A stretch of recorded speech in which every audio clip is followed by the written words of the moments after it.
Hey guys, welcome back to Clownfish TV. This is Neon. I am not here with Geeky Sparkles, and we're not in the studio. We're actually recording from home today because there's like 1.5 feet of snow outside. So if you hear some traffic in the background on the wet roads, that is what is going on. We're going to talk about the BBC. The BBC is in big trouble. They're gonna run out of money pretty soon, and it's gonna be really interesting to see what happens if a lot of these productions are gonna have to be privatized, kind of like Doctor Who. Doctor Who is going to be produced by Bad Wolf Productions and Sony going forward with Russell T Davies, and they probably knew something like this was going to happen. The writing's been on the wall for a while. So I gotta give a hat tip to Martin, who's been sending links over to all of this. It's kind of crazy. We are going to talk about the BBC running out of money, and we'll also talk about Jodie Whittaker charging lots and lots of money for autographs, and it's probably because she's not going to be getting those residuals. I don't know what's going on. Before we get into it any further, please subscribe for more pop culture news, views, and rants, guys. Over 253,000 subs. Thank you so much for the support. Greatly appreciated. We do talk about Doctor Who. We talk about the streaming wars. We talk about Hollywood. Basically, whatever interests us that day. And this is a very interesting situation now. Being an American, I have a hard time wrapping my head around the BBC license fee thing. From my point of view, the best I can make it out is that it's sort of like if we had to pay for PBS over here in the States. Now, PBS does a lot of fundraising, again, for those of you overseas, but nobody has to pay for PBS. It's broadcast over the air for free. Same with, NBC, CBS, ABC. They are free as long as you have a television and an antenna. You get them. They're supported by advertising. With the BBC, you have to pay a license fee. And, if you have a television to watch their programming, and that is primarily how they are bankrolled, as I understand it. And a lot of people are like, why are you forcing me to pay for really shitty television? Not that everything that comes out of the BBC is shitty, but a lot of the shows lately have had a definite political agenda. We've been hearing from a lot of folks in the UK. They're not happy with the direction of the BBC, and they don't want to pay for it anymore, especially when you've got other options like Netflix and HBO and all these other streaming services. Why would you pay for television you don't care to watch? So even the New York Times picked up on this. A British cabinet minister calls for the end of the BBC license fee. The fee makes up 3/4 of the public broadcaster's income and is guaranteed until 2027. The government minister is reportedly planning to squeeze funding until then. This is really interesting. Over the weekend, a British government minister attempted to deal a death blow to the main source of funding for the BBC, a license fee charged each year to any household with a TV. Now, I've heard if you don't pay it, they'll actually fine you or arrest you. Absolutely bonkers, but I'm sure that folks across the pond think some of our laws are absolutely bonkers. Nadine Dorries, is that her name? Nadine Dorries, who oversees the BBC and the cabinet, said on Twitter that an upcoming announcement about the license fee will be the last. She also linked to an article that said she would freeze the fee for the next 2 years, a move that will require substantial budget cuts at the public broadcaster because of inflation. And here you can see her tweets right here. A license fee announcement is going to be the last. The days of the elderly being threatened with prison sentences and bailiffs knocking on doors are over. Time now to discuss and debate new ways of funding, supporting, and selling great British content. Sell out to Sony. That's what you do. You sell out to Sony. Sell out to the Japanese. Sell out to Americans. I know His Dark Materials, which I am a huge fan of, by the way. I think they did a really good job with that series. I always did like the books, and I was very disappointed in the movie, but I think the series is very, very good, and that was a co-production with HBO. And it shows, because they've actually got some money to spend anyway. The BBC and the government have been in negotiations since late 2020 over the amount TV owners must pay over the next 5 years.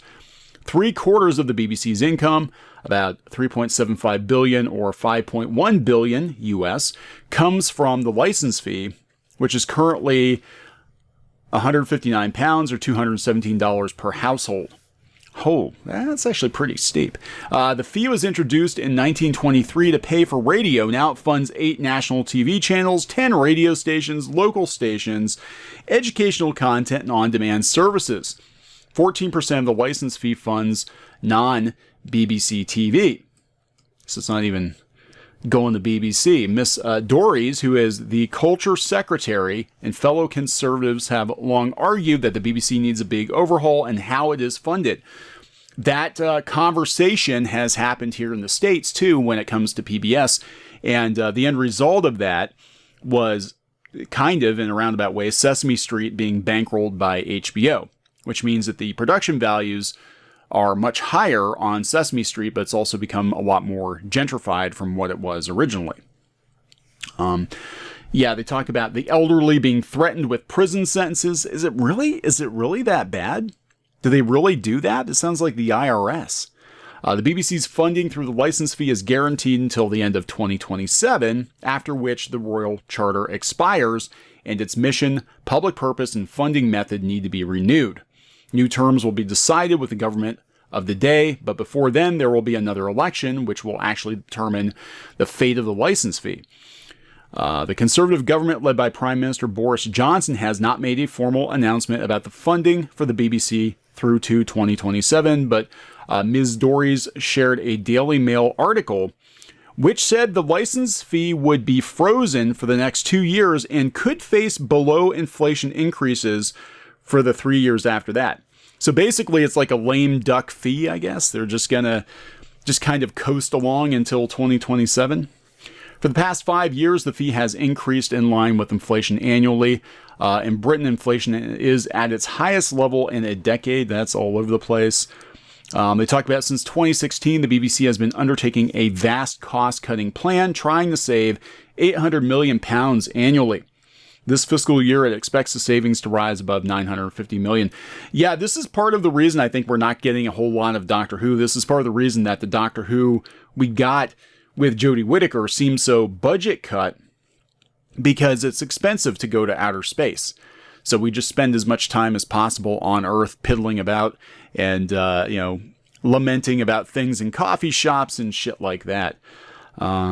Following complaints about bias in the news coverage, the broadcaster announced last year a plan to spend an additional $700 million outside the capital city by 2027 and relocate 400 jobs. We've been talking about this. The BBC's not in a good place. And if they want to talk about bias, it was the BBC. It was the official BBC.com blog that put this ridiculous article up talking about fan entitlement. And they tried to tie it into Sonic the Hedgehog and Star Wars. And really, it was about defending Doctor Who, defending Jodie Whittaker's Doctor Who. And, they probably got a lot of hits off of this, but it was a ridiculous political, manipulative, devious piece of shit article.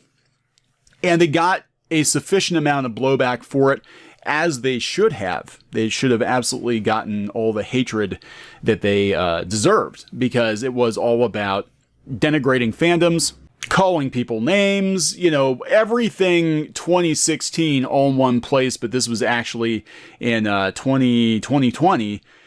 We've all gotten smarter since then. We've all gotten smarter since 2016, and it was so ridiculous. And it was all about defending Doctor Who. And there always is an ulterior motive to these sorts of articles, and if you look for it and you're looking through that lens, you can find it. Usually you can find it with gaming journos. It's usually about defending their friends. Same with comic books. It's about making sure that their friends and their approved list of professionals keep working in the industry. And in this case, it was about defending Jodie Whittaker's Doctor Who from all the man babies out there that were fed up with Doctor Who, even though it really didn't have a lot to do with her being a woman.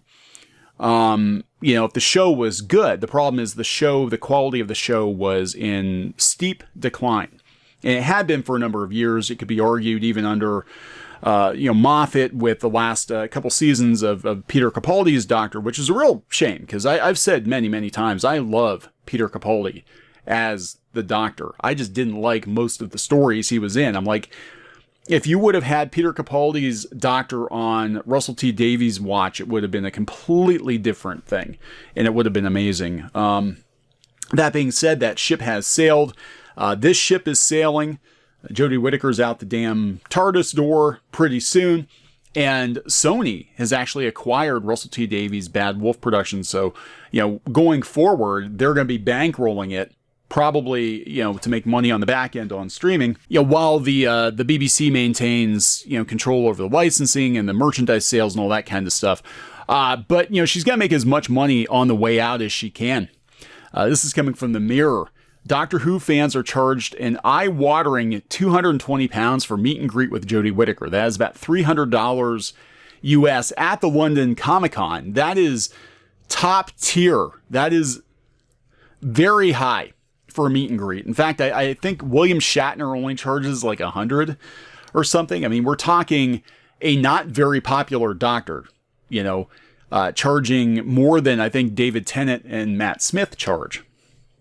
This is coming from the Mirror. Good Lord, time is big money when you meet Doctor Who. A meet and greet with the first woman to play the Doctor, which includes a photo, autograph, and dog tag, costs £220 or $300 US.